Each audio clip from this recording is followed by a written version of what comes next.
Bagaimana Maidi, apakah sudah siap menyampaikan materinya? Iya, sudah siap Ilma. Baik, untuk PPT sudah muncul ya di layar? Sudah muncul, boleh diperbesar lagi? Baik.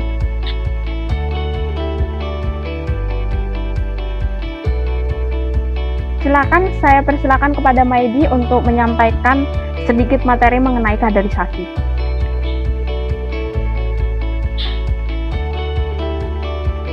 Ya, baik. Terima kasih atas kesempatan dan waktunya Ilma sebagai moderator. Hari ini kita akan membahas mengenai konsep kaderisasi. Setelah kemarin kita udah belajar mengenai sosial media ya, mengenai desain untuk sosial media. Sekarang kita akan sama-sama belajar mengenai konsep kaderisasi. Oke, bisa lanjut Ilma? Baik. Sebenarnya kaderisasi itu apa sih?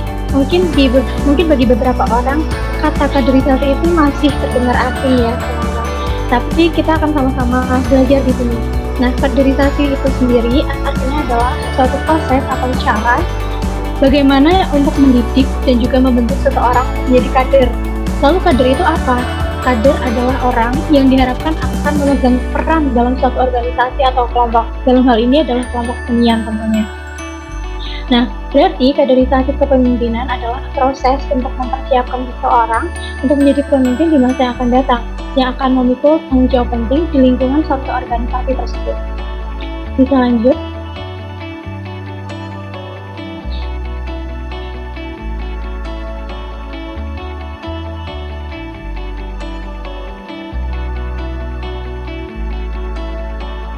Ke bagian fungsi ya.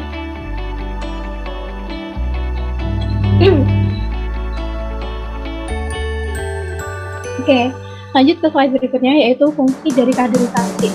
Setelah tadi kita udah tahu kaderisasi itu apa, sebenarnya fungsinya itu apa sih? Nah, di sini kami mencantumkan ada 4 fungsi dari kaderisasi. Yang pertama yaitu melakukan rekrutmen anggota baru. Nah, maksudnya adalah untuk penanaman awal nilai organisasi agar anggota baru bisa paham dan bergerak menuju tujuan organisasi. Lanjut yang kedua, yaitu menjalankan proses pembinaan, penjagaan, dan juga pengembangan anggota. Penjagaan ini maksudnya adalah pembinaan ini maksudnya adalah membina anggota dalam setiap pergerakannya. Lalu penjagaan dimaksudkan untuk menjaga anggota dalam nilai-nilai organisasi dan juga memastikan anggota tersebut masih terpaham dan setujuan. Yang ketiga adalah pengembangan anggota. Nah, pengembangan ini adalah mengembangkan skill dan juga knowledge anggota agar semakin kontributif. Yang ketiga, fungsinya yaitu untuk menyediakan sarana pemberdayaan potensi anggota sekaligus sebagai pembinaan dan juga pengembangan aktif. Jika suatu organisasi itu telah berhasil menarik orang-orang untuk bergabung, tapi tidak ada nih kegiatan pemberdayaan anggota, tidak ada pelatihan, tidak ada komunikasi, tentu kaderisasi itu akan gagal karena peran penting dari suatu organisasi itu dipegang oleh anggota-anggotanya. Yang keempat adalah mengevaluasi dan melakukan mekanisme kontrol organisasi. Kaderisasi ini bisa menjadi evaluator organisasi terhadap anggota, sejauh mana nilai-nilai itu diterima oleh anggota, lalu bagaimana dampaknya dan juga bagaimana organisasi itu bisa berjalan dan bisa memberikan manfaat bagi lingkungan sekitar. Lanjut slide berikutnya.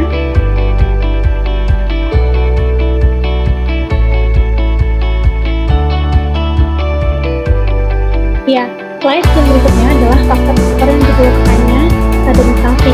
Sebenarnya kapan sih kita perlu kaderisasi?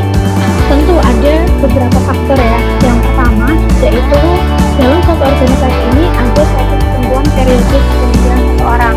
Jadi memang biasanya suatu organisasi atau suatu kelompok kimia itu ada batasan atau ada ketentuan, misalnya satu periode itu 1 tahun atau 2 tahun gitu.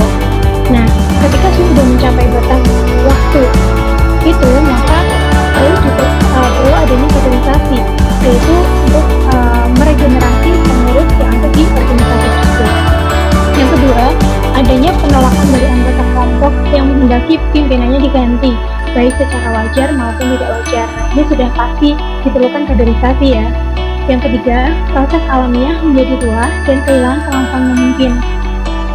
Tentu di suatu organisasi memang biasanya ada batasan waktu atau batasan bergabung ya, tetapi ada beberapa juga organisasi yang tidak ada ketentuannya. Namun tidak bisa dipungkiri bahwa suatu organisasi itu perlu yang namanya